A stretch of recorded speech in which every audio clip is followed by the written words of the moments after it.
So the next thing I want to do is I want to talk about section 10.3 and section 10.4. And section 10.3 and 10.4 are concerning what are called polar coordinates. And polar coordinates are another coordinate system that we can use to describe points in the plane. And so we have the usual, or the what's called the Cartesian coordinate system. And that's where you have an x and a y. So Cartesian coordinates, you have an x and a y, and you have some point. So you can talk about its x value, its y value, and then that uniquely describes a point. And it turns out that there's some situations where polar coordinates is a superior coordinate system, or makes things a little easier.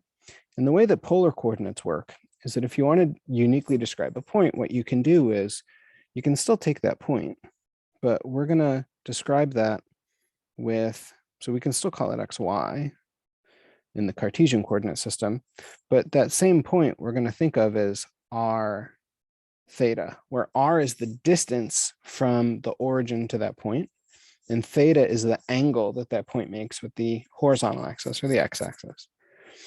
Okay, and so that's polar coordinates. So instead of thinking about x and y, you have an r and a theta.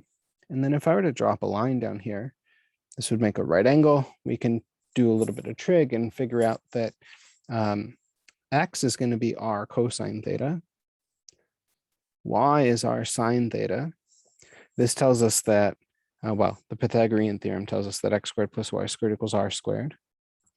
Okay, so that tells you r is the square root of x squared plus y squared, r being positive.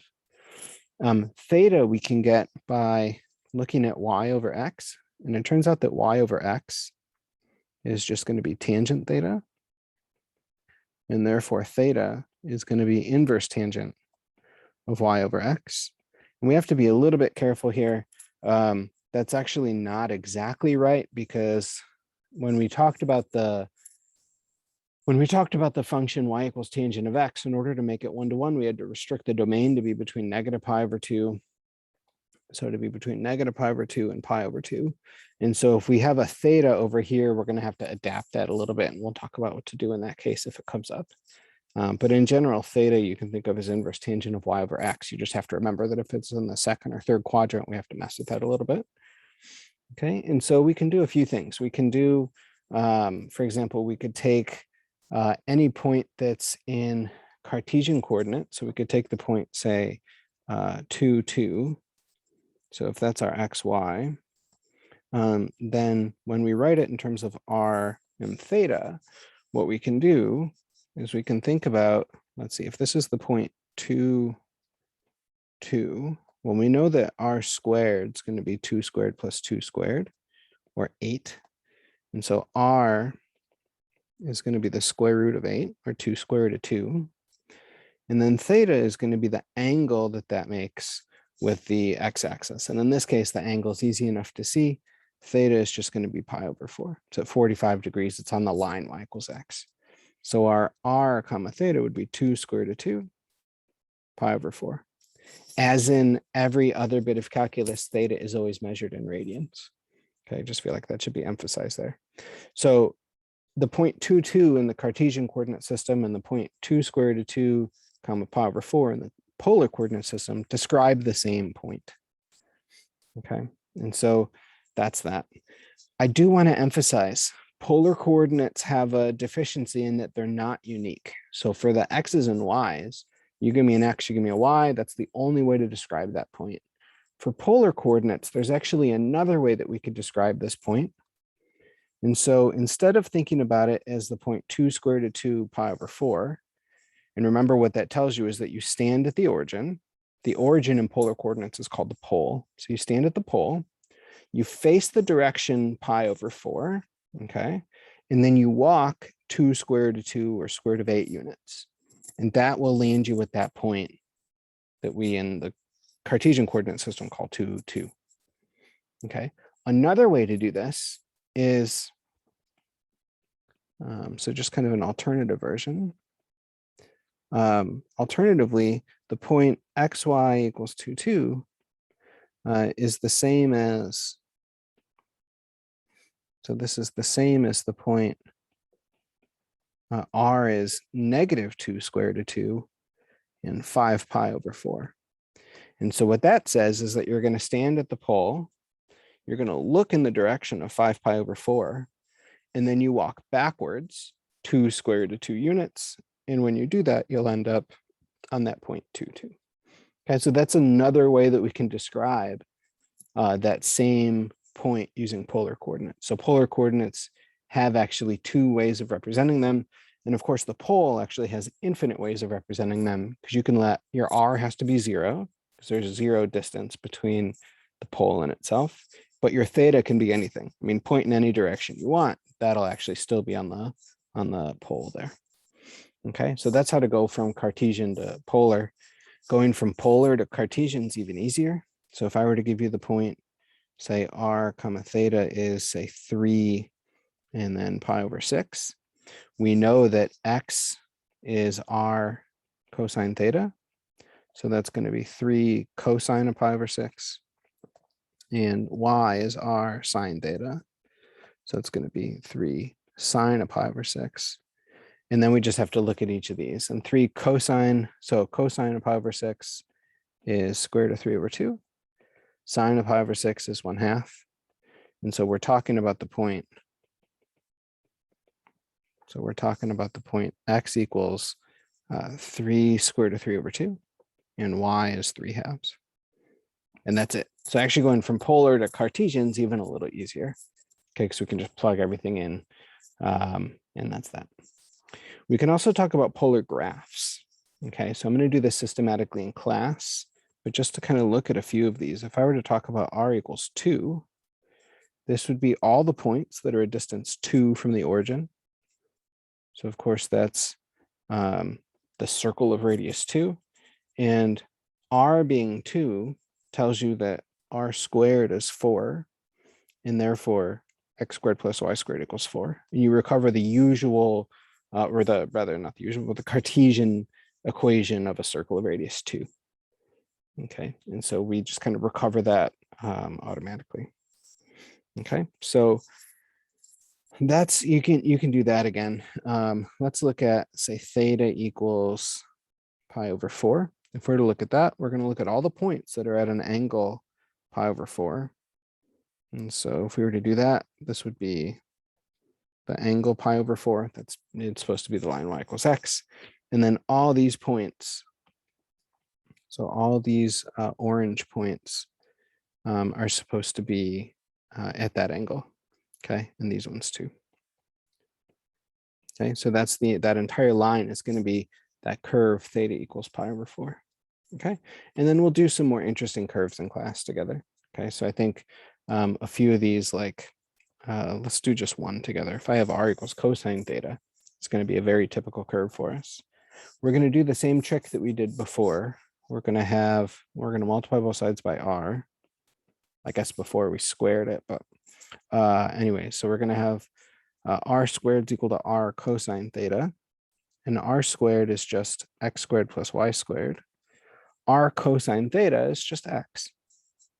And so this is going to turn out to be the curve x squared minus x plus y squared equals 0. And what we can do to better identify this is we can complete the square. And if we look at x squared minus x, we're going to take half of -1 and square it. So it's -1/2 squared, or 1/4. We're going to add that to both sides. I forgot the y squared. And then this is just x minus 1/2 squared plus y squared equals 1/2 squared. And so it turns out what happens when you look at r equals cosine theta is you have a circle of radius 1/2 centered at the point 1/2, 0. So it's centered at the point, if this is 1, it's centered at the point 1/2.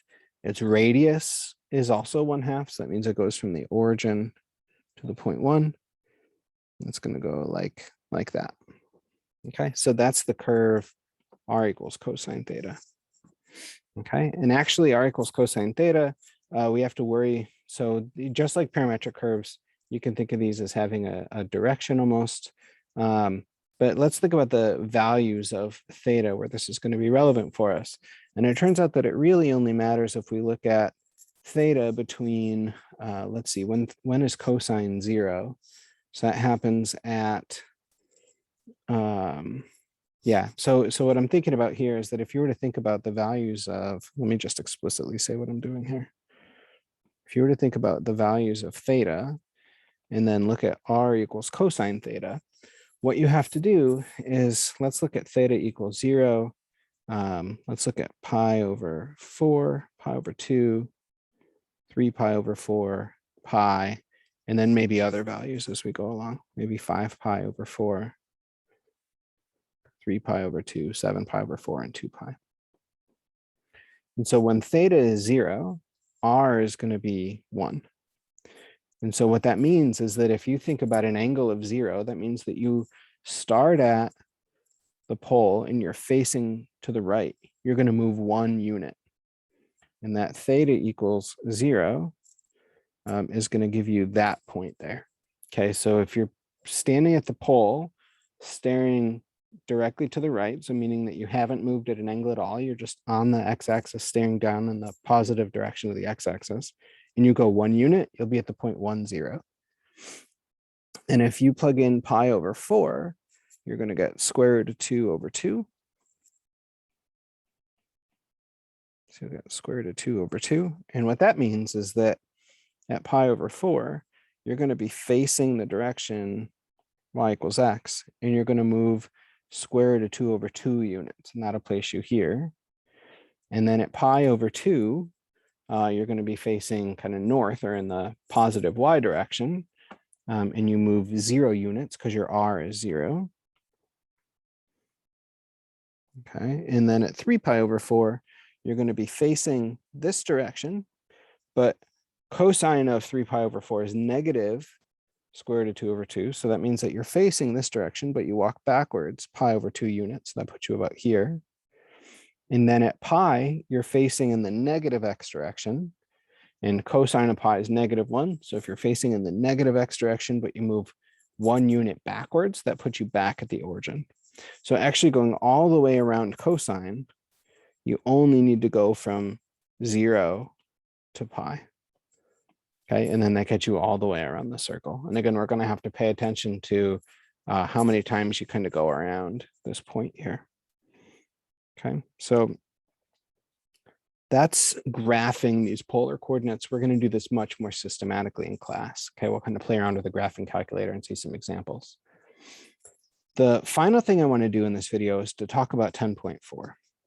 In 10.4, what we're going to do, and I just want to kind of lay the groundwork here for how we're going to do this.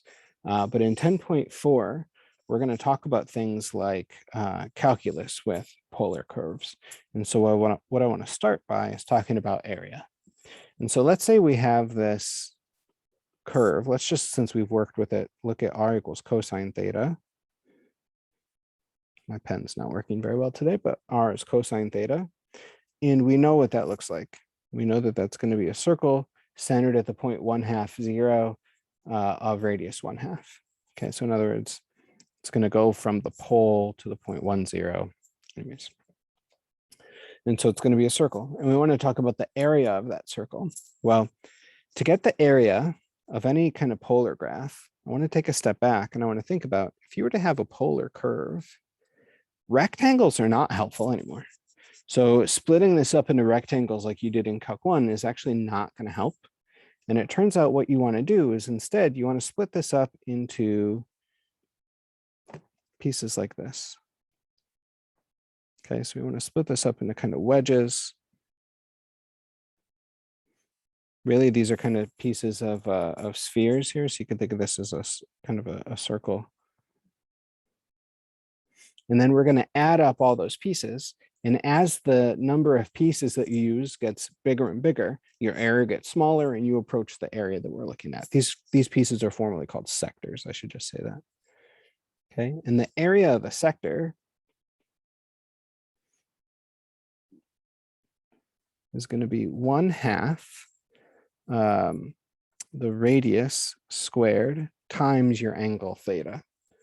Okay, so you get 1/2 r squared theta. And just think about if you were to have, just as a silly example, if you were to think about the area of a circle, your theta would be 2 pi because you're going all the way around. So that's your angle. And you'd have 1/2 r squared times 2 pi, and you get pi r squared. Okay, so that's basically where this comes from, is you're thinking about a circle and then you're taking the proportion of it with just theta.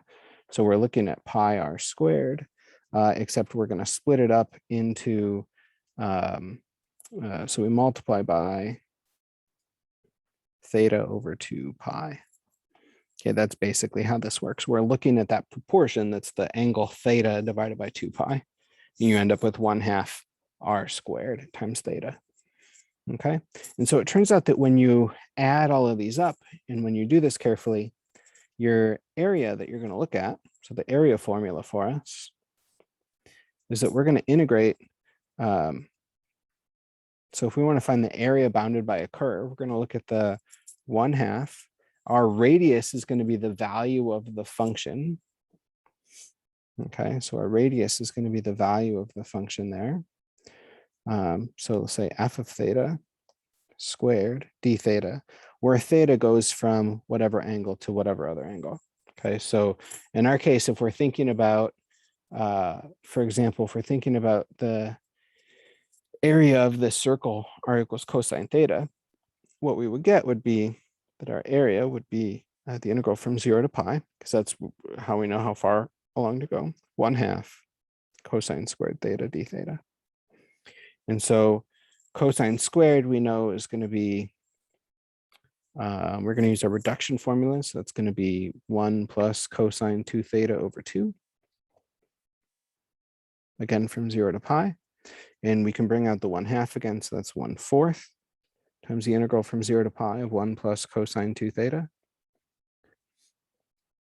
d theta. And if you do this, what you're going to end up with is you'll see that the cosine term integrates to 0, because you're going to have sine of 2 pi minus sine of 0 with constants in front, and you end up with just pi over 4. Okay, so this piece integrates to 0. If you integrate 1 d theta from 0 to pi, we're just talking about the area of a rectangle, so it's just going to be pi. So that's why it's pi over 4. And that agrees with what we think, right? Because this is really just a circle of radius 1/2. What's the area of a circle of radius 1/2? Well, it's pi times that radius squared, right? So that agrees with what we think should happen, but that's how we're going to find area. This is our formula here. Okay, so typically we're looking at curves like r equals this f of theta. I should just add, I didn't say that very nicely, but we're looking at the curve r equals f of theta. Okay, and so that's how we're going to compute the area there.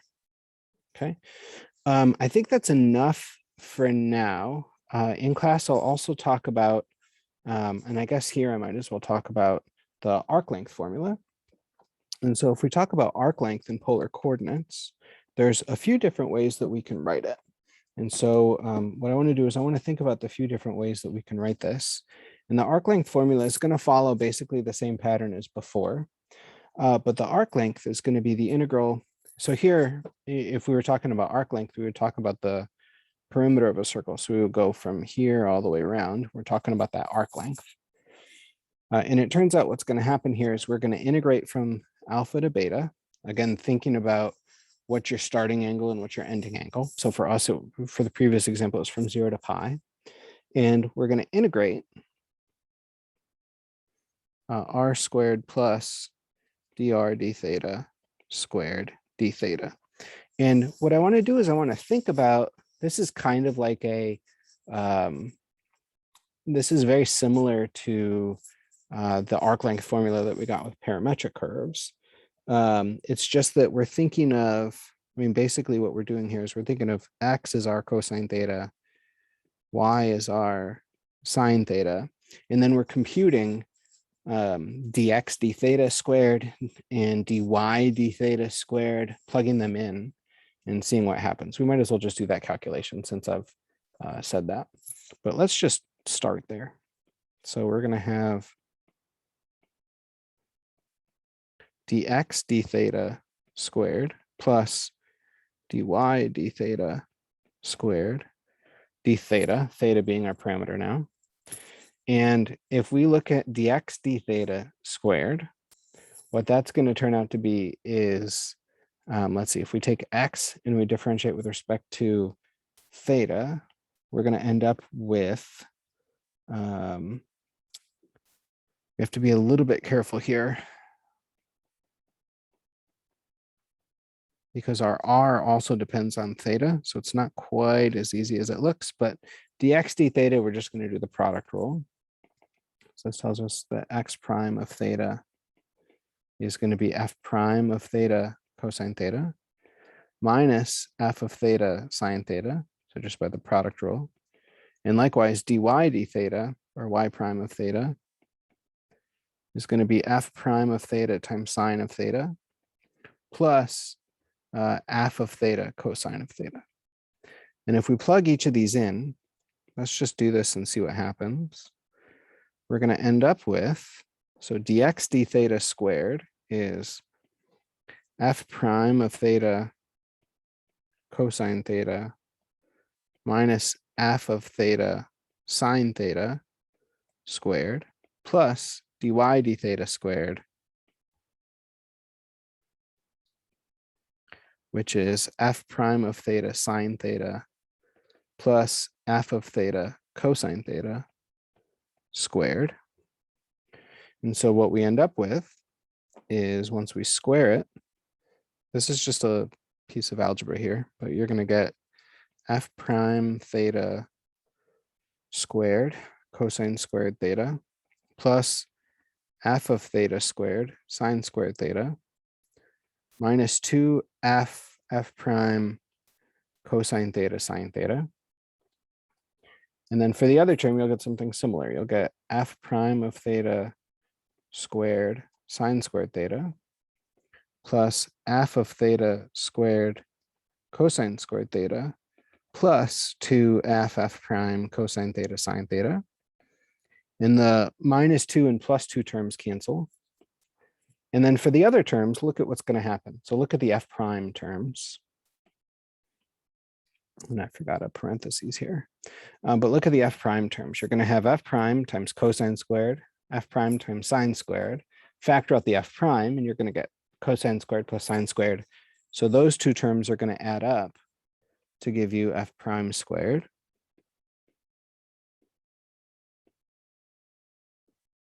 So that's f prime of theta squared. And then likewise for the other terms. Okay, so the other terms, we look at the f of theta sine squared and f of theta cosine squared. Those also, you can factor out the f of theta squared, sine squared plus cosine squared, add up to give you 1, and you end up with f of theta squared d theta. And that's where this formula came from. This is just, so f prime of theta is just dr d theta, and f is just r. Okay, so that's all that really came from. That's the arc length formula. And again, just for good measure, let's do that. Let's look at the curve r equals cosine theta. Theta goes between 0 and pi. Okay, and we can talk about the, we can talk about the arc length here. So let's do that. So L being the arc length is going to give us, so the integral from 0 to pi. We have to compute dr d theta squared. So if we differentiate r with respect to theta, we're going to get what? We're going to get, so the derivative of cosine is negative sine. I spent way too long thinking about that. Plus r squared, which is cosine squared.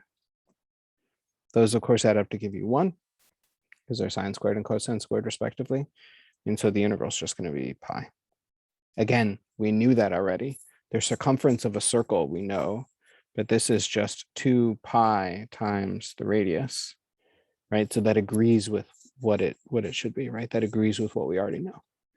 Okay, so we've talked basically about all the calculus we need to do in polar coordinates. We've talked about, actually, I didn't mean to do this in the same example, but we talked about how to differentiate polar coordinates. We talked about how to find arc length. We talked about how to find area. You could do surface area if you want. I'm not going to worry about surface area for polar coordinates. It's basically the same thing as before. But I don't really think we need to worry about that. We are going to do some examples where we'll have to talk about how to find the area between two curves and the area outside one curve, but inside the other, and we'll do that together in class. Okay, but this should at least give you kind of a big picture overview of what we're going to do in 10.3 and 10.4.